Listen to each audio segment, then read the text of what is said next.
Olá! Tá melhor, pessoal. Me digam que está melhor, porque não vai ter outro jeito hoje. Não, brincadeira, a gente dá um jeito. Melhorou? Tipo assim, a gente tá a 5 centímetros do roteador nesse momento. Então, melhor do que isso, não dá pra ficar, entendeu? Pronto, eu já entendi que eu não posso bater nessa mesa como a mesa lá de cima eu podia. Peraí, pra aparecer melhor a Paula. A gente literalmente caiu agora. Como é que vocês estão? Agora vai. Volto a dizer, agora só se a gente botar o roteador no colo. Não tem outra possibilidade neste momento. Então vamos voltar ao nosso oi. Já está a conexão restabelecida. Tudo bem com vocês, Dana? Vamos caprichar como sempre. Feliz demais de estar aqui, a gente também. Oi, Matheus. Olá, Matheus, Paula Chaves, Bruno Dantas, Kelly, Lucélia. Um oi geral. Aí, muito obrigada, Lucélia. Ó, como sempre, pra quem tá assistindo a retransmissão, por isso um papagaio dizendo isso, mas é verdade. Pra quem tá assistindo a retransmissão aqui pelo Periscope, ou pra quem tá assistindo pelo YouTube, tanto no canal da Paula quanto no meu, pode passar aí uns 5 minutinhos pra frente, que nesse primeiro momento a gente vai dar um oi aqui pra todo mundo. Oi, Eduardo. Já dá um oi. Marido, vai na transmissão? Vai. A gente vai dar um oi aqui pra todo mundo, enquanto vai dando tempo de todo mundo ir conectando, ok? Ah, excedi a conexão na internet. Você sabia que eu pensei nisso também, que pudesse ser, mas não tá no Wi-Fi. Se fosse do meu celular, já tinha acabado mesmo. Fez o Periscope por causa da gente, que maravilha, que bom. Você não imagina como a gente fica feliz. Muito. Cada vez que a gente sabe que o pessoal tá aqui e tá curtindo e tá fazendo questão de participar. Oi, Leandro. Às vezes é do Wi-Fi mesmo, mas tá resolvido. A gente ficava numa sala em cima, que tem uma iluminação melhor e tal, mas a gente fica aqui embaixo e dá um jeito, não tem problema. Qual é a nossa formação? Eu sou psicóloga e Paula é nutricionista. Olá, Raquel Faria. Todo mundo já preparou as perguntas aí sobre carbofobia? Que hoje, inclusive, eu até, se eu não esqueci lá em cima, eu até trouxe meu papel para ir anotando as perguntas de vocês, inclusive para Paula aqui para ajudar. Você também fez o Periscope por nossa causa, Ana Paula? Que maravilha! É o único Periscope que te interessa? Você não imagina? Oi, Tuca, com medo de comer banana, Tuca? Sério mesmo, Tuca? Vamos falar sobre isso. Vamos lá, então, vamos começar então? Eu vou dar uma pequena introdução, Paula também, e aí depois a gente já abre para as perguntas. Foi até algo que nós conversamos antes do Periscope começar, o quanto que é legal a gente aproveitar esse Periscope em conjunto nosso para dar mais atenção ainda. Olha lá, tem consulta com você quinta-feira aqui. Eu vi. Para dar mais atenção ainda às perguntas de vocês, que eu acho que é um dos pontos mais legais desse nosso encontro com vocês, ok? Vamos lá? Então, Periscope. Ter medo dos carboidratos é realmente necessário? Uma das coisas que eu fiquei pensando bastante foi: vocês já perceberam que quanto mais liberdade nós temos, mais nos aprisionamos? E uma das características da alimentação low carb é essa liberdade com relação aos alimentos. E mesmo assim, parece que quanto mais a gente abre e a gente conhece essa liberdade, mais a gente acaba procurando uma forma de restringir. Paula, da última vez, comentava até que nos planos alimentares, né, que você passava, você parou de colocar à vontade, né? Tem uma vontade. Porque principalmente na parte de legumes, verduras de maneira geral, eu sempre procurava deixar o paciente à vontade, porque a ideia era que a maior parte do prato dele fosse representado por isso e que ele comece até se sentir saciado. Né? Sem esquecer, óbvio, da fonte de proteína, enfim, tudo que eu tivesse combinado com ele. Mas essa parte eu sempre mantinha muito livre, para ele comer até a saciedade. Mas eu recebia tanta pergunta sobre isso. Mas peraí, Paulo, o que é a vontade? Significa que eu posso comer um caminhão se eu quiser. E eu sempre tinha que falar para os pacientes: gente, caminhão de nada, absolutamente nada é permitido. Até alface, provavelmente, se você comer um caminhão, vai ter alguma coisa, eu não sei o que é. Mas provavelmente vai prender o seu intestino, alguma coisa vai ter. Então, assim, a ideia é que qualquer nutriente, qualquer alimento, seja ele low carb ou não, que você tenha sempre bom senso na hora de comer. Com relação a essa parte quando eu e Vanessa, a gente estava conversando muito para saber quais temas a gente poderia falar aqui, e logo surgiu essa parte de carbofobia, porque é uma coisa que eu tenho recorrentemente recebido no consultório. São pessoas que têm medo de comer beterraba, Ave Maria, se fala banana, então arrepia, né, a pessoa. Dá um arrepio, porque a pessoa acha que é totalmente condenável comer algo que seja muito concentrado em carboidrato, mesmo que esse algo seja natural. E eu acho que isso acaba vindo um pouquinho, porque hoje, graças a Deus, a gente tem muita informação disponível na internet, mas ao mesmo tempo, eu acho que essa informação, quando ela não é estudada a fundo, acaba que serve mais até para confundir a pessoa.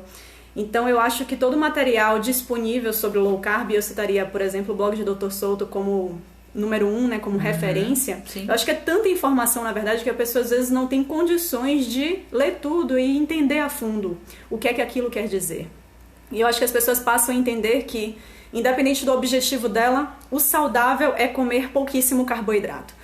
O saudável é comer o mínimo possível de carboidrato. E não é assim, nem de longe é assim.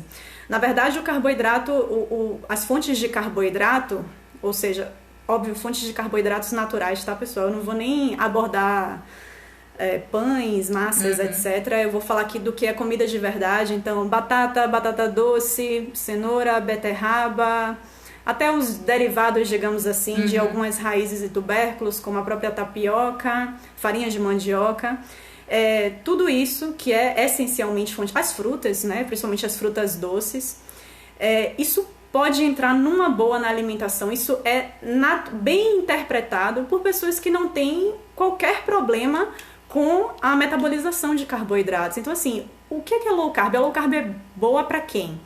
Low carb é principalmente tratamento número 1 para quem tem resistência à insulina, para quem já tem uma síndrome metabólica estabelecida, ou seja, já está com diabetes, hipertensão, hipercolesterolemia, hipertrigliceridemia. Mas eu que sou, por exemplo, se eu sou uma pessoa magra e objetivo ganho de massa muscular, por exemplo, objetivo simplesmente ter mais saúde, nem ganho de massa muscular, eu não preciso fazer uma alimentação extremamente low carb. E nem low carb, na verdade. Então eu posso naturalmente comer 150, 200 gramas de carboidrato e isso não se reverter em algo ruim para a minha saúde. É só eu saber escolher quais são as fontes de carboidrato recomendadas. Comida de verdade. Raízes, tubérculos, frutas. Acabou. Não tem muito mistério nisso. Então é importante que a gente entenda isso.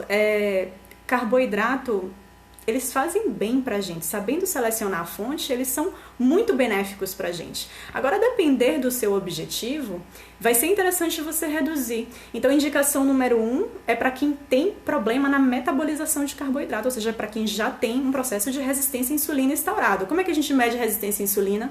Com a partir de 2 parâmetros que a gente pode medir no sangue, né, no exame de sangue, que é a glicemia e a insulina de jejum. A partir desses 2 indicadores, a gente faz uma continha chamada índice de Roma. Índice de Roma acima de 2,5 é o que a maioria dos autores pregam. Acima de 2,5 a gente já pode considerar resistência à insulina. É óbvio que a gente vai avaliar vários fatores. Se existe um histórico familiar importante de diabetes, de resistência à insulina na família, enfim, hipertrigliceridemia, olhar diversas coisas, mas principalmente para quem tem qualquer problema na parte de metabolização de carboidrato. Aí sim, aí low carb é tratamento. Mas fora isso, não tem porquê a gente ficar se restringindo tanto, tá certo? Então não tem que ter medo de fruta, não tem que ter medo de raiz, dá pra gente acrescentar isso numa boa na alimentação. E óbvio que a fonte de carboidrato ela vai trazer muitos benefícios a depender do objetivo da pessoa. Um desses objetivos que eu citei foi justamente o ganho de massa muscular. Tem muitos estudos que mostram pra gente que, principalmente se inserido no pós-treino, o carboidrato, a liberação insulínica, a tão temida liberação insulínica... A Dani não tem medo, ela tem pavor. Tem pavor de carboidrato, né?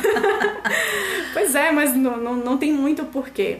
É óbvio que se você acaba percebendo, né? Porque tudo na nutrição é tentativa e erro. Eu acho que é sempre válido a gente testar as coisas na gente e ver como é que o nosso corpo reage. Se você, por acaso, vê que na presença de qualquer carboidrato que seja, mesmo os bons carboidratos complexos, como, por exemplo, uma batata doce, mandioca, inhame, enfim, que mesmo na presença desses alimentos você tende a disparar uma compulsão alimentar, por exemplo, bom, aí nesse caso é importante que você esteja sempre com o pé um pouquinho no freio, né? Se você tem um excesso de gordura corporal muito grande, sim, é interessante que você reduza a quantidade de carboidratos. Então, assim, existem algumas indicações para a gente reduzir carboidrato, mas não necessariamente para ser saudável, simplesmente eu preciso reduzir ao máximo os carboidratos da minha alimentação, tá certo? E isso era algo que a gente estava falando antes do Periscope começar, de que assim, perde-se um pouco do parâmetro do que o que é comer comida de verdade, o que é ter uma alimentação saudável, e aí a gente tende ao extremismo. Então assim, não se come mais carboidrato porque ele vira vilão, mas ele não é vilão. E Exato. também depende do teu objetivo. Então assim, de alguma forma a gente acaba sempre criando uma regra onde não tem. Perfeito. Né? Não tem regra para isso. É o lance que a gente acha que as pessoas querem liberdade, né? Mas não querem. Não. A gente Na quer verdade, tudo rígido, né, com parâmetro de quantidade, quanto de proteína, quanto de carbo, quanto de legumes. Só pode 200 gramas? Não, 200 gramas é muito. E começa a virar um problema. Ou frases do tipo, hoje eu consegui zerar o carboidrato. Nossa. Bebeu água, comeu carne só? Mais nada? Exato. Eu recebo muito paciente até que tem medo justamente do pouco carboidrato que tá ali nos legumes, na abobrinha, na berinjela, no brócolis. Na cenoura. E, pelo amor de Deus, eu sinceramente nem conto. Pra mim, esses alimentos eu considero com zero carboidrato. Eu sinceramente não conto os carboidratos que vêm dali, porque pra nenhuma pessoa, mesmo a pessoa resistente à insulina, pra nenhuma pessoa, essa quantidade ínfima de carboidratos que tá presente nesses alimentos, lembrando que boa parte disso é fibra, tá certo? Porque fibra é um carboidrato, nutricionalmente é considerado um carboidrato, só que é um carboidrato não digerível, então não afeta a nossa glicemia, pelo contrário, só vai trazer benefícios pra gente em várias áreas da saúde, mas que a pessoa vira a louca esqueci o nome do... Fat Secret? Do Fat Secrets, exatamente. A louca do Tecnonutri, Fat Secret, tem vários. Então, assim, às vezes o paciente sabe mais do que eu em termos de carboidrato, em termos de quanto de carboidrato tem em cada alimento. E o que é algo, sinceramente, muito desnecessário, pessoal. Eu acho que ninguém vive bem contando carboidratos. Ninguém. Ninguém vive bem anotando absolutamente tudo que come pra jogar num programa. Óbvio que às vezes é uma estratégia você anotar tudo que você come. Às vezes é uma estratégia, principalmente pra quem tem compulsão alimentar, por exemplo. Sim. Então é super interessante pra você ter a real noção do que você tá comendo, pra você não perder o controle. Isso é feito por poucos dias, inicialmente, no tratamento. Mas você viver a sua vida anotando absolutamente tudo pra jogar num programa, pra ter quanto de carboidrato, proteína e gordura você comeu, isso é uma coisa que foge à naturalidade, que tanto a gente prega. Sim, Tá a certo? gente quer uma alimentação melhor, mais saudável, e acaba se apegando a esses pontos de que assim, não, então eu tenho que marcar tudo, eu tenho que jogar no programa, eu tenho que contar gordura, carbo, proteína. Gente, cadê a liberdade que essa alimentação ela traz? A low carb, Exato. ela tem algo de muito interessante que, pra mim, pelo menos posso falar por mim, me chamou muito a atenção ao conhecê-la, de que era essa liberdade de poder comer a gordura natural dos alimentos, comer comida de verdade, de repente isso se perde e a gente olha só pro carboidrato, olha, mas para emagrecer, mas não, gente, peraí, como é que aquela quantidade de carboidrato numa abobrinha pode te fazer mal? Exato. Mas quando o pessoal comia Oreo, ninguém se importava. Mas aí na hora que começa a comer low carb, se importa com a cenoura, com a abobrinha. Você vê que perde um pouco do sentido. Eu anotei até algumas coisinhas aqui que às vezes são dúvidas que surgem. Qual seria o melhor momento para comer carboidrato, por exemplo? Essa pergunta deve ser assim, top 10. Top 10, Uma das que mais ocorre. Na verdade, não existe um momento ideal para se comer carboidrato. Tudo vai ter que ser distribuído ao longo do seu dia e, a depender do seu objetivo, a gente tem algumas estratégias que podem otimizar o processo. Mas se a gente estivesse falando de uma população que busca principalmente emagrecimento ou manutenção de saúde, eu diria que o carboidrato, óbvio, que faz atividade física, eu espero que todo mundo que esteja assistindo faça atividade física, porque eu acho inaceitável uma pessoa que não faça atividade física. Óbvio que às vezes a gente passa por momentos na vida que tem que suspender por um período, né, que tá trabalhando, estudando ao mesmo tempo, mas via de regra, por favor, façam atividade física. Então, considerando uma pessoa que faça atividade física, para mim o momento ideal de inserir carboidrato é sempre ali no pré-treino. Momento pré e pós-treino. E se o objetivo é ganho de massa muscular, principalmente pós-treino. porque é um momento em que a liberação insulínica ela é muito vantajosa, ela estimula muito a síntese proteica. Então, se você come só proteína no pós-treino ou come proteína mais carboidrato, quem comeu proteína mais carboidrato vai ter uma síntese proteica infinitamente maior.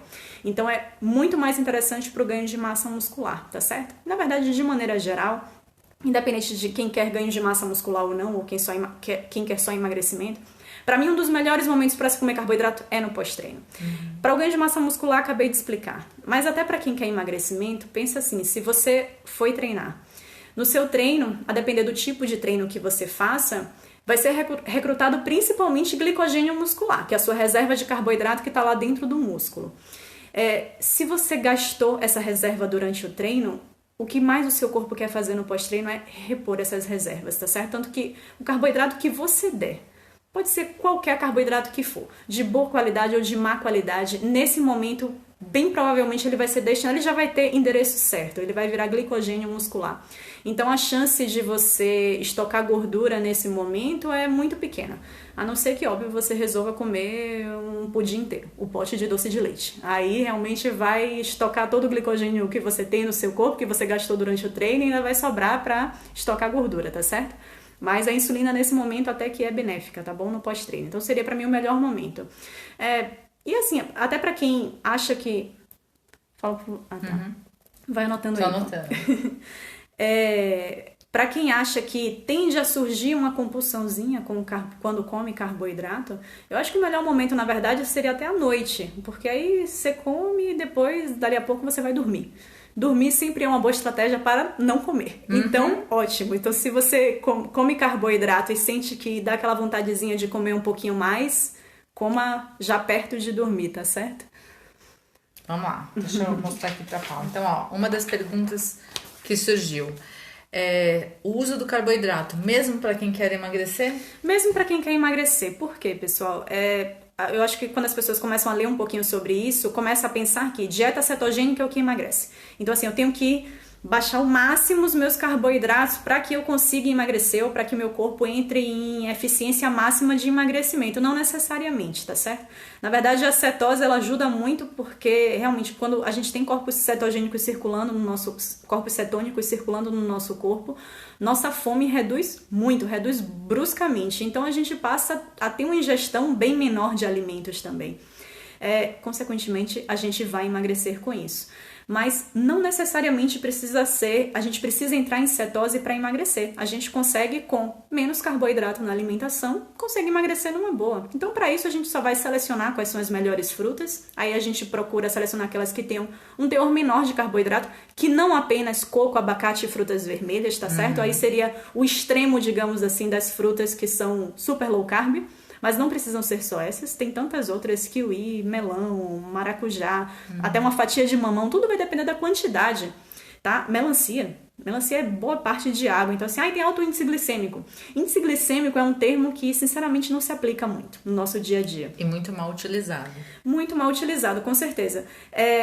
Índice glicêmico não se aplica muito, por quê? Porque raramente a gente vai estar comendo um alimento isoladamente. E isso é uma coisa, na verdade, que eu defendo com toda a minha força, assim. Nunca escolha um alimento que é basicamente carboidrato para comer numa refeição. Então, eu vou fazer um lanche e vou pegar fruta, só fruta. Sinceramente, eu não acho que isso é uma boa ideia, principalmente para quem está querendo emagrecer. Não por conta do teor de carboidrato, mas muito o que é que essa quantidade de carboidrato vai acabar impactando no seu corpo. Se você só dá carboidrato para o seu corpo em um determinado momento, primeiro, a chance de você continuar com fome é muito grande. Eu gostaria muito que alguém aqui... Quer dizer, já peguei alguns pacientes que me dizem isso, né? Que estão com fome, comi uma fruta e fiquei bem. Eu realmente não consigo ficar bem com uma fruta. Eu só começo a me perguntar o que é que eu como agora, meu Deus.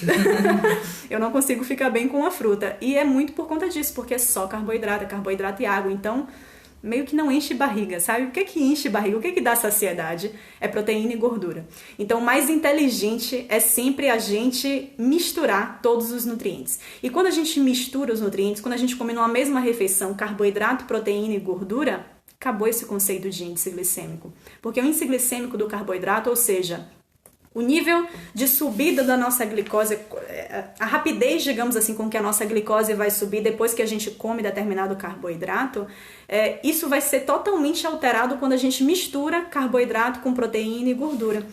A proteína e a gordura vão lentificar a absorção desse carboidrato porque tudo se mistura lá no nosso estômago e a gente vai digerir e absorver isso tudo ao mesmo tempo. Então, não adianta muito a gente ficar preso nesses conceitos pequenos, digamos assim, porque quando a gente parte para a vida real, para a prática, isso não se aplica, tá certo? Então, tudo vai depender da quantidade que você come. É muito o conceito de carga glicêmica que a gente usa, que é justamente esse, mas que é algo super difícil de usar no dia a dia. Fato é, o que vocês precisam entender sempre façam uma refeição mista. Nunca escolha uma refeição inteira só de carboidrato para comer, porque a chance de você querer comer mais e mais depois dessa refeição é muito maior. Tá certo? Dá pra dar um exemplo do que poderia ser associado com... Pronto. O pessoal perguntou, uma associação de fruta com o quê? Boa. Eu particularmente adoro, por exemplo, colocar a fruta na salada. Então é um momento que eu adoro comer fruta. Vai ser no meu prato do almoço. Então eu vou ter carne, eu vou ter, às vezes, mais uma fonte de carboidrato além da fruta. Por exemplo, eu falo do meu exemplo, então meu objetivo é ganho de massa muscular. Então eu tenho uma liberdade um pouquinho maior em relação à ingestão de carboidratos. Então eu tenho um purê de batata doce, eu tenho carne e eu tenho uma salada que eu vou picar pedaços de abacate e pedaços de manga, por exemplo. Então é uma refeição que eu tô dando todos os nutrientes. Eu tenho a carne, que é proteína, é gordura, e tenho as fontes de carboidrato e tenho ali um monte de fibra na salada. Iogurte e pedacinhos de queijo, para quem come laticínios. Excelente exemplo, com certeza. Ou então você acrescentar nuts também na sua refeição, uma fruta mais um punhado de nuts, também é uma boa ideia. Então, tá vendo? Tem bastante opção. Isso. E outra coisa também sempre prefira o alimento bruto, a fonte de carboidrato mais bruta possível.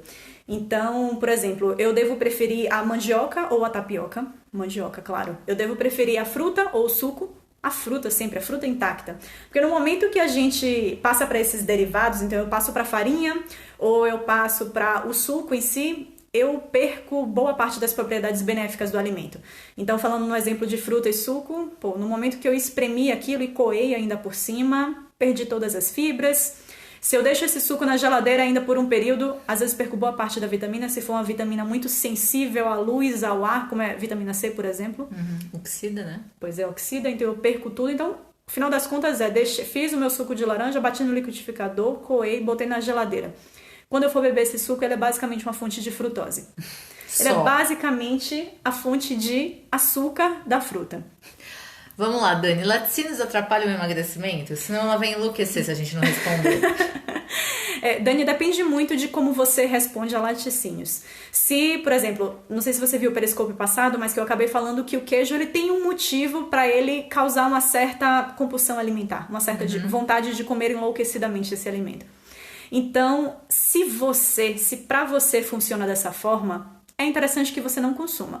O que é? Vamos ver. Derivados de laticínios de maneira geral, né? O que são? A gente pode pensar no leite, né? Na íntegra, o leite integral, por favor, desnatado nunca. Leite integral, queijos, iogurte, manteiga. Se a gente pensa nesses laticínios, bom, o iogurte e o leite, principalmente o leite, eles vão ser uma boa fonte de carboidrato. A depender, isso, óbvio. Iogurte, eu tô falando do iogurte de verdade. Iogurte natural, integral, sem açúcar, tá certo? Então, o que tem basicamente a lei de carboidrato é um pouquinho de lactose depois da fermentação lá das bactérias. Então, se eu pego leite e iogurte, eles ainda vão ter uma quantidade X de carboidrato, de lactose. Sinceramente, se o meu paciente ele tá regulando a ingestão, o objetivo é emagrecer, tá? Vamos pensar no paciente que tem um bom excesso de peso, então realmente a low carb é o que se aplica para ele. Por que desnatado nunca? Anota aí, Vanessa, daqui a pouco eu respondo. Então, se eu tô pensando realmente que a alimentação low carb é o melhor para o meu paciente, é óbvio que leite e iogurte eu vou inserir na rotina dele com moderação, já que são fontes de carboidrato. Se eu tô, por exemplo, secando... Se é um paciente que ele me diz, poxa, Paulo, eu adoro iogurte e eu não queria abrir mão do meu café com leite de manhã. Na boa, é tão pouquinho carboidrato que tem em 100 ml de leite que ele vai colocar no café com leite dele.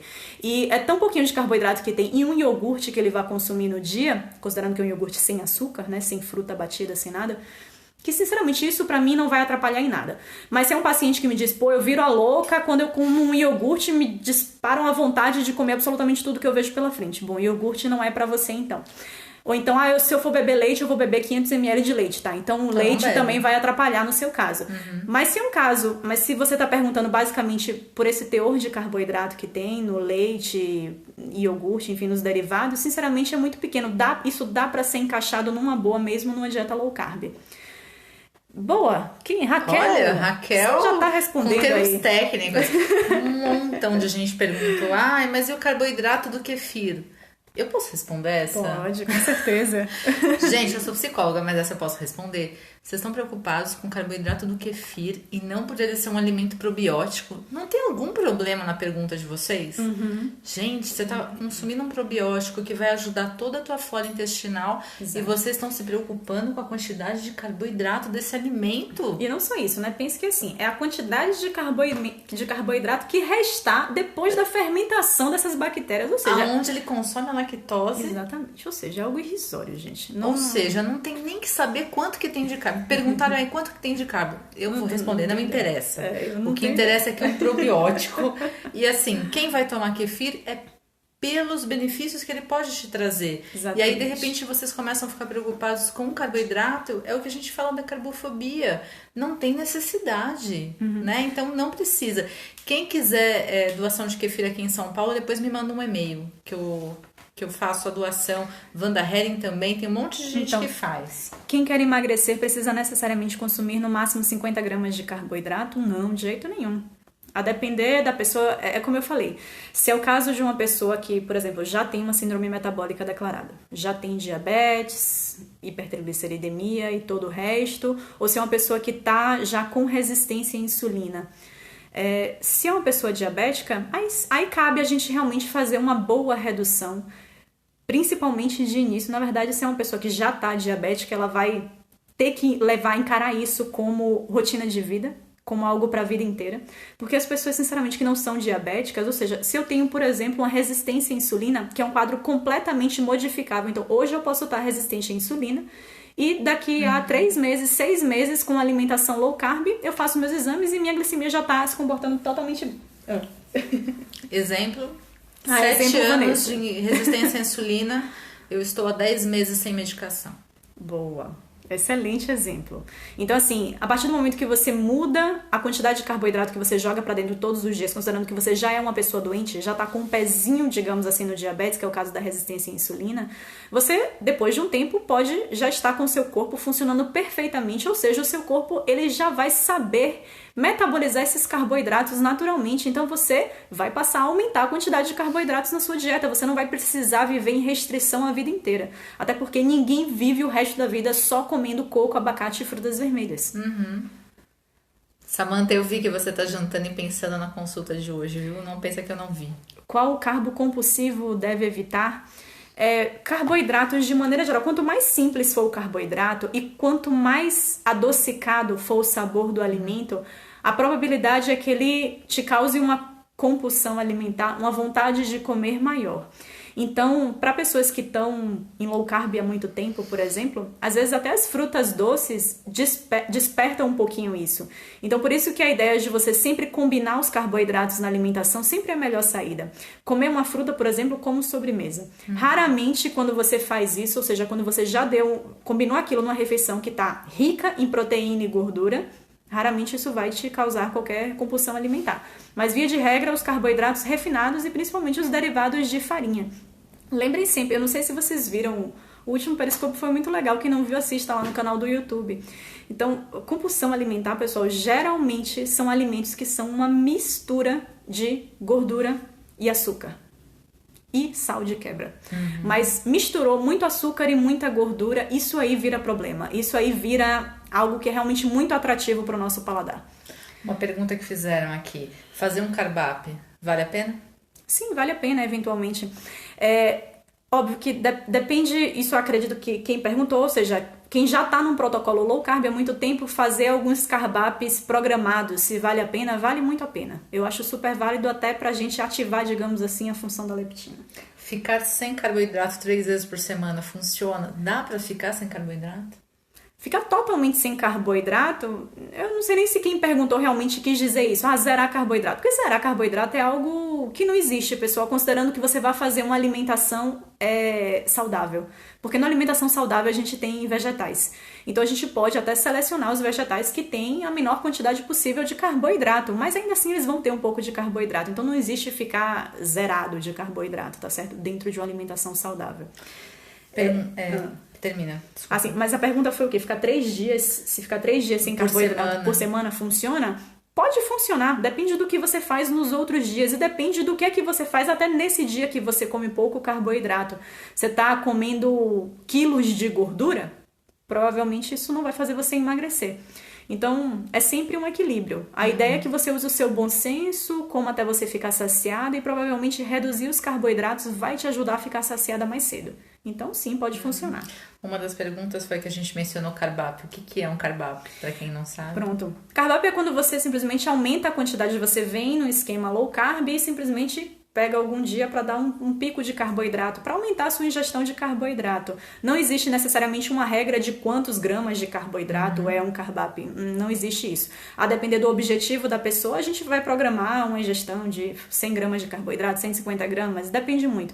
Mas essa ciclagem... Tipo um susto, é mais ou menos tipo como se fosse um susto. Exatamente. A gente usa o termo na nutrição de ciclagem de carboidrato. Ciclagem de carboidrato é super interessante até para as pessoas que já atingiram um platô, que é muito comum acontecer quando a pessoa vem em low carb há muito tempo, já está chegando num peso que tende a ser confortável pro corpo dela manter. É muito comum a gente usar a estratégia de ciclagem de carboidrato e a pessoa conseguir sair desse platô de perda de peso. E aí, queira não queira, quando a gente fala desses protocolos, mesmo quando se menciona jejum e tudo mais, depende do quê? Depende do seu objetivo, depende do seu histórico, ou seja, procure um nutricionista, é muito importante, porque todo plano alimentar ele vai ser individualizado, então ele vai levar em conta, me corrija se eu estiver errado, os seus objetivos, o seu histórico, se há algum tipo de doença ou não, ou seja, para fatores de risco, é para você especificamente. Então, a nossa ideia aqui não é em momento algum dizer coma X ou Y, mas vamos ter um olhar mais abrangente sobre a alimentação, vamos um pouco além das quantidades, vamos falar do que realmente importa. Então, por que ter tanto medo dos carboidratos, por exemplo, para poder desmistificar isso? Mas as quantidades dizem respeito ao quê? Ao seu plano alimentar, que é totalmente individualizado para você. Da mesma forma que quando a gente fala de compulsão alimentar, eu posso aqui dizer para vocês uma série de alimentos que podem colaborar, uma série de comportamentos que podem ocorrer, mas a individualidade depende de como é que a compulsão alimentar ocorre para você especificamente. E aí a gente vai criar estratégias em cima disso. Então, tem essa individualidade que a gente não pode esquecer nunca. Com certeza. Estão falando muito aí em dia do lixo. Primeiro que essa é uma expressão que eu nem gosto, tá? Essa expressão que lixo, foi... você come? Não, de jeito nenhum. Eu não como lixo. Foi criada não sei onde, acho que surgiu lá do fisiculturismo, pelo menos criaram esse mito aí de dia do lixo. Mas, em teoria, isso não existe. Existe você fazer um carb-up, isso sim. Que aí é uma estratégia que a gente pode utilizar e você vai aumentar a quantidade de carboidratos nesse dia. E é óbvio que essas fontes de carboidrato devem ser fontes boas, fontes naturais. A gente vai inserir mais tubérculos, mais raízes, mais frutas. Até às vezes um derivado farináceo a gente pode inserir. Até grãos, eu vi que eles perguntaram grãos aí. Então, assim, a minha visão de grãos é muito benéfica. Então, assim, dá pra você comer, a depender de você introduzir alguns cereais, introduzir algumas leguminosas, né? Feijão, lentilha, grão de bico. Fazendo isso da maneira correta para eliminar alguns fatores antinutricionais que a gente tem nessas leguminosas, que é basicamente deixando de remolho e meio um pouquinho ácido, você consegue numa boa comer isso e sim é um alimento saudável, é comida de verdade. Você vai inserir esse tipo de alimento no dia do seu carb-up. E não vou passar no fast food e comer batata frita e vou comer hambúrguer. Não tô dizendo que a gente nunca vai comer isso não, tá, gente? É natural, perguntaram até de viagem aí também. Na boa, eu tava até conversando com Vanessa. Antes de começar, eu não penso duas vezes. Se eu vou fazer uma viagem para um local diferente, tem alguma coisa na cultura desse lugar, ou tem alguma coisa no café da manhã do hotel que me atrai muito e é uma coisa que eu não tenho na minha rotina, por saber que é um alimento um pouquinho mais trash, digamos assim, por saber que é um alimento rico em açúcar e que aquilo não cabe na minha alimentação diária. sinceramente, eu vou comer.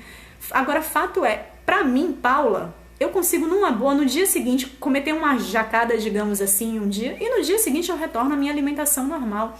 Então, se eu vou viajar, eu não vou perder a oportunidade de comer algo que esteja fora da minha dieta, que seja super, hiper, mega high carb, simplesmente porque, não, eu tenho que me manter low carb 100% do meu tempo. Eu acho isso desnecessário. Eu acho que o mais importante é a gente entender que isso é estilo de vida realmente, e a partir do momento que a gente saiu daquele momento de férias, de viagem, aí a gente retorna à nossa rotina. Sim. E também, não é pensar que porque eu estou viajando, oba, né? Vamos cometer jacadas 24 horas do dia. Viajou então, 15 dias. Exatamente, 15 dias de jaca ininterrupta. Até porque, sinceramente, quem já vem num estilo de alimentação saudável não consegue fazer isso. Não é porque pesa a cabeça, a consciência, não. É porque o seu corpo clama por comida de qualidade, por comida de verdade. É muito comum, às vezes, eu passar um final de semana que eu saio, e aí é jacada atrás de jacada. Eu volto querendo um prato de salada bem elaborado. Eu volto salivando por isso. E eu não tenho dúvidas que é o meu corpo realmente pedindo que eu volte à minha rotina. Então, eu acho que não tem que chegar ao extremo da gente achar que não pode se permitir comer algo fora de uma dieta saudável, porque realmente açúcar não é interessante pra gente. Acredito que em momento nenhum, mas nem por isso eu vou me abster de qualquer refeição livre, digamos assim, simplesmente para me manter low carb. Isso não vai fazer com que você perca os seus resultados. Se isso fizer parte da menor parcela do seu tempo. Agora, se isso deixar de virar exceção para virar rotina, aí perde completamente o sentido. Uma das perguntas que fizeram foi: dá para ter um corpo de fisiculturista, entre aspas, fazendo low carb? Primeiro, o que seria corpo de fisiculturista? Porque, assim, a depender da classe do fisiculturismo, acredito que todo mundo que esteja aqui, se tiver até algum fisiculturista aí no meio, se manifeste, que dê o seu parecer.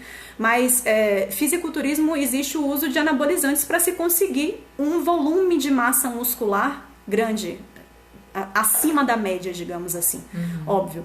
Então, assim, considerando que a pessoa não tenha perguntado em relação a isso, a conseguir um volume muscular acima da média, mas conseguir o máximo de volume muscular que o seu corpo possa ter, isso é possível? Mas sinceramente, pessoal, isso eu digo que porque assim, eu acompanho casos e que realmente você consegue chegar a um bom volume muscular. Mas eu não sei se alguém já tentou fazer isso, já tentou fazer uma boa hipertrofia muscular com pouquíssimo carboidrato na alimentação. É uma coisa que não dá o melhor resultado em termos estéticos. Por quê? Porque o músculo, pense que ele armazena glicogênio muscular. E é esse glicogênio muscular que, digamos assim, preenche o músculo, que dá esse pump, digamos assim, que faz ele ficar maior. Então, eu, por exemplo, não gosto quando eu às vezes faço uma estratégia ou por qualquer motivo eu quero testar o meu corpo e reduzo muito o carboidrato. Eu não gosto. Por quê? Porque o pouco de aparência de volume muscular que eu tenho, o músculo fica assim, ó, reto. Então, assim, não é porque você perdeu massa muscular, é porque você perdeu o recheio do músculo, o glicogênio muscular. Então, e o que é glicogênio muscular? É carboidrato, é glicose. Então, assim, para você ter uma aparência de volume muscular grande, é mais interessante que você coma um pouco de carboidrato na alimentação. Então, é possível hipertrofia em low carb? Sim, é possível. É possível a gente estimular a síntese proteica com pouco carboidrato? Sim. Mas a gente nunca vai estar estimulando da maneira mais otimizada possível. Porque a insulina é um hormônio anabólico. Não só ela é anabólica, ou seja, ela fomenta a construção de tecido gordo, como fomenta a construção de tecido magro também. Sim. Então, é importante, por isso, lembra que eu falei que um pouco de carboidrato no pós-treino, principalmente para quem quer ganhar massa muscular, é interessante? Então, é interessante. Agora, o que é low carb? Não existe uma definição 100% não, mas vamos considerar abaixo de 100 gramas de carboidrato como low carb. É possível você hipertrofiar com 100 gramas de carboidrato? Sim, claro que é. Talvez, se você aumentar um pouquinho mais, a depender da pessoa, vai conseguir um nível de hipertrofia ainda melhor. Mas a gente conseguindo inserir isso em momentos específicos, em momentos que estejam mais relacionados à síntese proteica, dá pra gente trabalhar com a margem pequena de carboidrato e ter hipertrofia muscular. Deixa eu ver. Não consegui pegar. Também não consegui. O que mais? Uma pergunta que tinha. Os carboidratos podem aumentar no exame de sangue os triglicerídeos? Sim. Na verdade, o triglicerídeo ele é influenciado principalmente pelo consumo de carboidrato. Então, se você, por acaso, está consumindo muito carboidrato, muito açúcar, seus triglicéridos tendem a aumentar.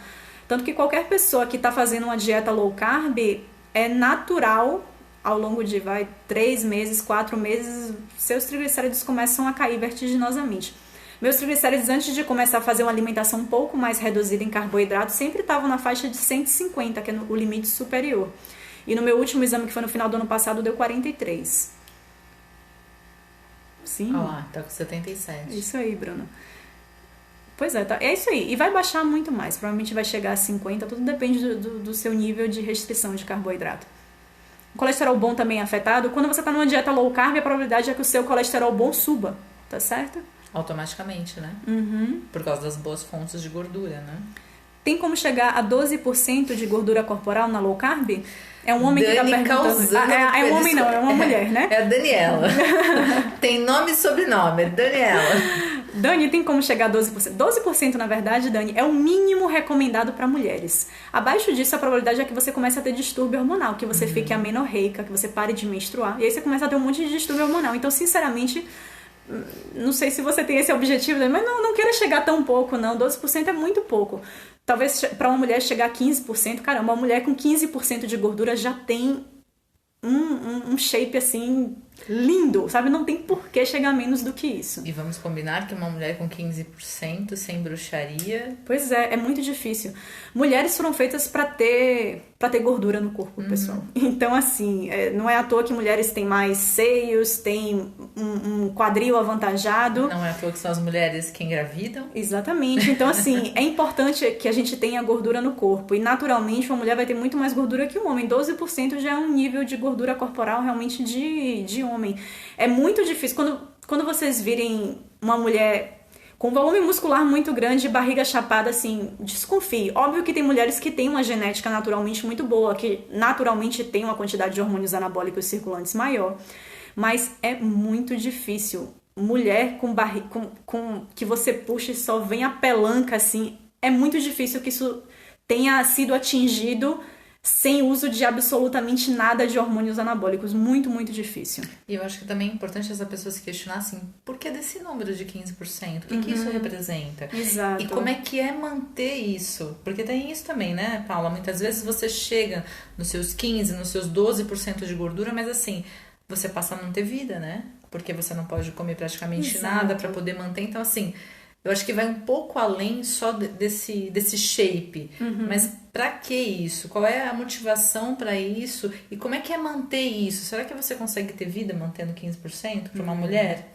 É muito difícil. Para um homem é diferente, até por uma questão metabólica. Claro. A massa magra que eles têm, isso tudo colabora no processo. Então, assim, será que vale a pena para chegar nisso? Eu tava conversando isso hoje à tarde, não é, Samantha? Não vale a pena, muitas vezes. A quantidade de coisas que você acaba abrindo mão. Exato. Na verdade, até essa parte, Ivan, de valer a pena ou não valer, meu pensamento bate completamente com o seu. Eu, Paulo, acho que não vale a pena. Mas eu entendo também que esse lance de valer ou não a pena é algo muito individual de cada um. Talvez tenha alguma pessoa aí atrás que pense, pô, não, eu abriria mão de tudo numa boa, feliz da vida pra ter 15% de gordura. Esse é o meu objetivo final. Ok, isso, se você for ser feliz fazendo isso. Uma coisa importante que eu acho que o nutricionista acaba passando para o paciente é o que é que você precisa fazer para atingir a sua meta. Porque às vezes as pessoas querem metas que são muito difíceis de serem alcançadas e sinceramente se frustram. Por quê? Porque não fazem o mínimo para se chegar até ela. Então, para uma mulher manter 12 a 15% de gordura, praticamente você não vai ter day off, você não vai se permitir absolutamente nada fora de uma alimentação que provavelmente vai ser bem low carb. Depende do objetivo, às vezes nem tão low carb assim, e a depender da genética da pessoa você consiga um bom percentual de gordura, mas para conseguir tão baixo assim, você não vai se permitir sair da dieta ou se dar férias de treino em momento nenhum. Se isso te faz feliz, show de bola. Então Sim. aí já é outro Mas eu acho assunto. que daí é de você poder ver o que cabe pra sua vida. Exato. Será que cabe manter uma alimentação dessa forma? Se couber, Perfeito. Ok, tá dentro da sua motivação, então vai fundo. Mas é que no final das contas, a grande maioria das pessoas não aguenta. Exatamente. Né? Porque daí vira também uma frustração, como a Paula disse. Vai ficando cada vez mais difícil levar isso adiante. Acaba né? que você fica um pouquinho mais antissocial, não tem como, não. Exatamente. O pessoal tava perguntando o que era do xilitol que eu perdi. Qual que era o melhor adoçante, era isso? Ó, a Dani que falou que queria chegar a 15% está com 16%. Eu não respondo mais nenhuma pergunta sua a partir de agora, nem Paula. Tá banida do Periscope. Wanda, pode excluir, por favor. Porque a Wanda que estava excluindo o pessoal do início. O xilitol não adoça. Eu vou ser sincera, eu também acho que ele não adoça, acho que ele tira o amargo, mas pra mim eu me acostumei quando eventualmente eu uso pra alguma receita. Você também tem essa sensação com xilitol? Sim, também tenho essa sensação. Mas ele também é um dos melhores, né? Sim, é um álcool, né? Então, assim, a gente vai metabolizar só parte dele. Então, ele não é 100% livre de calorias, como, por exemplo, é uma estévia. A gente ainda consegue metabolizar parte do xilitol e absorver isso. Mas, ainda assim, ele é um bom adoçante para você utilizar se o objetivo é ter um saborzinho um pouquinho mais doce, que você não consegue muito, né? É mesmo, mas eu acho que é muito treinamento de paladar. É a mesma coisa do stevia. Quem usa, geralmente, de início, fala que não adoça nada e que só deixa um sabor amargo. Mas aí, se você insiste um pouquinho, você... E às vezes vale mais a pena você adoçar com uma fruta, não é? Com certeza. Usar banana, Acho usar super válido. tâmara, acho mais fácil do que E ficar usando se só o adoçante, objetivo, é mais barato. E se o objetivo é ficar low carb, eu acho que não deve usar adoçante nenhum. Tá certo? Porque, assim, querendo ou não, o adoçante, ele também te instiga um pouquinho, o sabor doce, seja ele natural ou artificial, ele te instiga um pouquinho a compulsão alimentar. O pessoal tá pedindo pra falar sobre jejum, mas eu acho que a gente poderia abrir um outro dia pra falar sobre isso. O que vocês acham? Então a gente começa a quicar muito de tema pra tema e fica ruim também, né? Já são 10. Deixa eu ver se eu anotei mais alguma coisa aqui. Eu anotei sobre suplementação de carboidrato, por exemplo. Suplementar carboidrato, sinceramente, pessoal, às vezes eu recebo pacientes, né? E tal, aí eu tomo malto antes do treino e acaba o treino, eu tomo whey com dextrose. Eu acho que é o fim da picada suplementar carboidrato. A não ser, óbvio, que você tenha o objetivo de melhorar a performance, que você seja um atleta, que você não aguente mais comer carboidrato na forma de alimento e precise de algo super, hiper, mega prático, líquido, ok. Talvez seja aceitável suplementar carboidrato nesses casos. Mas fora isso, se você tem condições de comer uma banana, de comer um pedaço de batata doce, de comer um pedaço de mandioca, nunca que um pó aromatizado artificialmente, colorido artificialmente, ou seja, cheio de aditivo químico, e basicamente é açúcar, porque maltodextrina e dextrose são basicamente açúcar, nunca que isso vai ser melhor em nenhuma condição, tá certo? Então, assim, acabe o seu treino e se o objetivo é hipertrofia, legal, vamos comer carboidrato, vamos comer batata doce, vamos comer banana, vamos comer salada de frutas, comer a raiz que quiser, vamos comer arroz, tá certo? Mas nunca maltodextrina ou dextrose. Whey eu sou a favor? Sim. O whey é uma proteína de boa qualidade. O que é o whey? É a proteína do soro do leite. Se a gente pegar um copo de leite de vaca, 70% dele vai ser caseína, que é uma proteína grande de difícil digestão, e 30% dele vai ser whey protein, que é a proteína do soro do leite. Então, é uma proteína de boa qualidade, perfil de aminoácidos muito bom. Qual é o grande problema de whey protein? O que qualquer produto industrializado tem, que é alguns aditivos químicos. Então, na verdade, aí é muito mais se existe a necessidade de você colocar proteína na alimentação de uma maneira mais prática, digamos assim, o whey protein é uma boa solução, você só tem que buscar a marca que te ofereça um whey o mais limpo possível, né? Sem aditivos, com o mínimo possível de aditivos químicos, saborizado, né? Algo que você adicione o sabor que seja natural, então que seja um cacau da vida, que seja uma baunilha. Uma outra coisa, o próprio kefir, quando você faz, né, quando você o dessora, você já aquilo tem ali é whey protein. É whey protein. Então é uma forma de você usar uma proteína do soro do leite ali extremamente natural. Exatamente. É uma outra forma também, que não necessariamente você precisa recorrer a um pote. Sim, com certeza. E lembrando que é isso, na verdade o whey vai servir para complemento. Eu particularmente sempre tenho whey na minha casa, mas uso como um tapa-buraco. Para mim o whey não é a melhor solução do pós-treino, já que o meu objetivo é ganho de massa muscular, de forma alguma. Um pedaço de bife é uma boa solução, 3 ovos é uma boa solução. Então eu geralmente vou usar o whey se, sei lá, o meu dia tá corrido, chego em casa, não quero fazer nada, não tem nada pronto, vai ser uma batida com whey para eu comer uma refeição que seja rica em proteína. A Carla estava perguntando por que não usar leite desnatado? Assim, Se você não vai dormir sem essa resposta. não existe nada de... Não é a pior coisa do mundo o leite desnatado, tá certo? Mas pense assim, se o objetivo é a gente consumir a coisa o mais natural possível, se a gordura que está presente no leite não é a nossa inimiga, não vai fazer o nosso colesterol subir, não vai piorar a nossa saúde cardiovascular, por que eu vou escolher um leite que o homem foi lá, meteu a mãozinha e tirou gordura? De forma alguma. E como alguma pessoa mesmo respondeu aí, quando você tira a gordura de um alimento, você obviamente está retirando uma parte muito importante, que são as vitaminas lipossolúveis, as vitaminas que são solúveis em gordura, que são basicamente vitaminas A, D, E e K. Então, quando você come quando você toma um leite integral, é óbvio que você está tomando um leite muito mais rico nutricionalmente do que quando você toma um leite desnatado. E lembre que a gordura vai ser importante para te dar saciedade. Então, se você toma uma preparação com leite integral, você vai ter uma saciedade muito maior do que a mesma preparação com leite desnatado. Ou seja, vocês tiveram uma surra de informação agora. Utilizando o Tainara hoje, tiveram uma surra de informação agora. Eu acho que uma coisa legal também da gente levar em conta é que, assim, no final das contas, a gente acaba querendo criar regra aonde não deveria. Isso. Então, a gente falou do soro do kefir, do whey natural. Primeira pergunta que surgiu, mas quanto? Gente, por que tudo precisa ter esse parâmetro do quantos ml no pós-treino? Vamos levar a coisa de um jeito mais livre, com mais liberdade. Isso vai ajudar todo mundo a diminuir muitas das neuroses que a gente acaba criando com relação à comida, até a gente poder reavaliar qual que é a nossa relação com o alimento. Então, por que tanto medo do alimento? Volto a dizer o exemplo que eu dei. Quando a maioria das pessoas, antes de fazer low carb, comia um pacote de Oreo, ninguém ficava preocupado. Mas aí quando começa a comer batata doce, inhame, cará, começa a querer contar carbo, não faz sentido. Mas na hora do Oreo, tudo bem. Aí pode. Então, assim, a gente tem uma falta de parâmetro hoje em dia, né? A gente começa a ter medo daquilo que a gente não deveria ter. Falaram em medo de exceder. É como eu falei no início. Assim, o seu corpo tem que ser o seu parâmetro. Tanto que, às vezes, a gente fica lendo demais coisas, comparando a nossa vida com a vida das pessoas que estão ali no Instagram, né? Eu tenho uma paciente mesmo que fala: nossa, mas eu fico olhando o que essas nutricionistas comem, é um prato desse tamanho aqui, pô, eu tenho uma fome muito maior. Eu fiz, cara, coma de acordo com a sua fome, esquece os outros.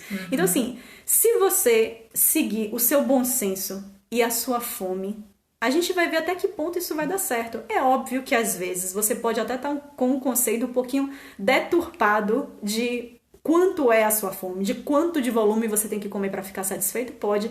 Aí de início vai funcionar e vai chegar num momento que vai começar a não funcionar direito. Beleza, quando chegar nesse momento, aí a gente vai se preocupar um pouquinho mais com quantidades, fazer você prestar um pouquinho mais atenção no que você está comendo para ver se não está se excedendo, para ver até se sua noção de bom senso não está um pouquinho deturpada.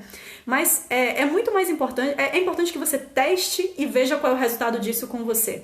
Então nunca fique se comparando muito pelos outros ou vendo muito o resultado dos outros, porque o que é noticiado é sempre, geralmente, são os pontos fora da curva, sabe? Então, emagrecer é difícil. Ganhar massa muscular é difícil. Então, assim, não achem que é um passe de mágica e que, ai, nossa, mas fulana perdeu em um mês 10 quilos. É, assim, um ponto fora da curva, isso daí. Essa não é a realidade exato, da essa maioria. não é a realidade. Fazer cardio em jejum é bom mesmo. Vixe, aí é um tema completamente diferente, né? Vamos deixar falar para jejum em outro dia. Exatamente. Uma coisa que eu acho interessante da gente reavaliar também é que, assim, quando a gente fala de comer quando tem fome, comer até a saciedade, ninguém está preparado para fazer isso. Numa alimentação convencional, como a maioria das pessoas vai levando. Normalmente, você precisa aprender, ou eu diria até reaprender a entender o que é fome, o que é uma sensação de fome, o que é a sensação de estômago vazio, o que é a saciedade. A gente perdeu esse referencial. Então, isso é um autoconhecimento. Então, você precisa ir tentando e vendo, não, realmente eu tô com fome. Fome é algo que não segura, né? É que nem ir no banheiro. Você para pra pensar antes de ir no banheiro, você vai. Fome é a mesma coisa. Se você começar a pensar, ela tá sendo seletiva. Se ela tá sendo seletiva, pode ser qualquer coisa, menos fome. Certeza. Então, assim, são conceitos que existem dentro da low carb, por exemplo, mas que as pessoas precisam aprender consigo mesmo, cada um, individualmente, é entender o que é fome para mim, o que é fome para Paula. Ela tem... Lembra que a gente estava falando antes do periscópio começar? De qualquer da sua sensação de fome? É muito diferente de pessoa para pessoa. Então, assim, se para você entende o que é fome daquela forma, vá vendo os seus conceitos. É aquilo mesmo, né? Deixar a barriga roncar?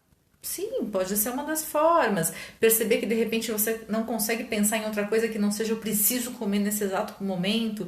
Sim, o que é saciedade? Você vai precisar treinar com o teu prato ali de comida, comer um pouco menos e ver se aquilo te satisfaz, para ver se você está acertando, inclusive na quantidade. Agora, isso não é prioridade. Muitas vezes a primeira prioridade é comer comida de verdade.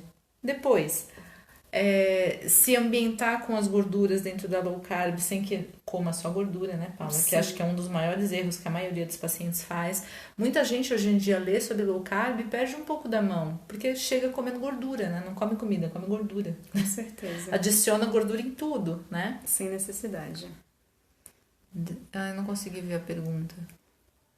Eu ia comentar alguma coisa, só que eu esqueci. Estou tendo compulsão por abóbora cabotiã. Ela tem um... Se jogue. Brincadeira, compulsão nenhuma é benéfica, tá? Se você virou louca da abóbora, é bom dar uma Mas uma se reduzida. você viu que me afogo no torresmo, aí começa, né? Então, eu acho que isso vale muito para todo mundo. Se você percebe que aquele determinado alimento para você te estoura a compulsão, diminua ou não faça uso dele por um período. Até e veja aí. como é que é. O pessoal comentando de quando tem consulta em Salvador, em Brasília. Não, mas é isso, pessoal. Eu acho. Alguém tem mais alguma pergunta sobre carboidrato? Lembrei o que é que eu ia falar. Teve uma moça que perguntou sobre colesterol. Eu coloquei lá no canal do YouTube que Vanessa fez pra mim. Meu último periscope, sozinha, que foi sobre gorduras. Tá péssimo. Pelo menos quando eu assisto, em algum momento a fala começa a ficar descoordenada da imagem. Mas de qualquer forma o áudio tá bom. Eu expliquei muito bem essa parte toda de colesterol, de alimentação low carb high fat com colesterol. Então, pra quem quiser assistir, acho que vale muito a pena, tá certo? Infelizmente a imagem não tá muito legal, mas o áudio tá bom. O que vale é a informação. Vamos lá. Qual que é o canal da Paula no YouTube? Paula Mello. Paula Mello. Paula Mello. Qual que é o canal da Vanessa no YouTube? Vanessa Tomazini, onde tem todos os outros periscopes, inclusive também o periscope com a Paula. Para quem quiser seguir a Paula pelo Instagram, Nutri Paula Mello, correto? Nutri Paula Certo. Mello. Mello com 2 L's, tudo junto. Melo com 2 L's. O meu Insta é Tomazini_Vanessa. O Snap a Paula não usa, mas ela vai usar logo, que a gente vai convencê-la de usar. O meu Snap é VanessaTo78. E-mail, Paula. E-mail é nutripaulamelo@gmail.com. O meu é Vanessa Tomazini, tudo junto, @uol.com.br. Então, tudo que vocês precisarem, podem mandar mensagem pra gente, podem mandar também sugestões de temas para os próximos periscopes. Lembrando que a cada 15 dias a Paula, que é esse amor, essa profissional super competente, está aqui com a gente. Olha lá, jejum, já estamos marcando. Jejum a gente pode falar no próximo, então, daqui 15 dias? Pode ser, Paula? Pode ser. Perguntaram sobre creatina. Creatina é muito bom. A gente pode marcar eu marco um sozinho pra falar de suplementação, se a Vanessa não quiser. A gente pode falar, não tem problema. Qual a marca de chocolate? Que chocolate? Pronto, Patrícia. Já responderam. É muito bom. Então tá. Pessoal, foi ótimo ter vocês por aqui, tá? Até a próxima. Um beijo pra todo mundo. Beijo, gente. Obrigada. E, por favor, comentem se vocês gostaram ou não gostaram, ou tem sugestão de temas. Sempre comentem lá no Instagram. Instagram é a ferramenta que eu mais utilizo e mais vejo. Ou no Face também. O Face eu vejo. Eu só replico as coisas que eu posto no Instagram, eu replico no Face. Mas eu tô sempre acompanhando os comentários de vocês, porque é o que eu tava falando com Vanessa. Pra nós duas, o principal é isso daqui. A gente disponibiliza o nosso tempo numa boa pra vir aqui conversar, porque a gente ama ouvir que alguma coisa que a gente falou foi útil pra vocês, que ajudou em alguma coisa. Então, se vocês puderem deixar comentários, ótimo. A gente comentava antes de começar que, assim, a cada periscope, se a gente conseguir atingir uma pessoa que modifique em alguma coisa a vida dela, a relação dela com a comida e com a nutrição, a gente já ganhou a nossa noite aqui. Sempre vale muito, muito a pena estar com vocês. Um beijo enorme para vocês. Até a próxima. Tchau, tchau. Até a próxima.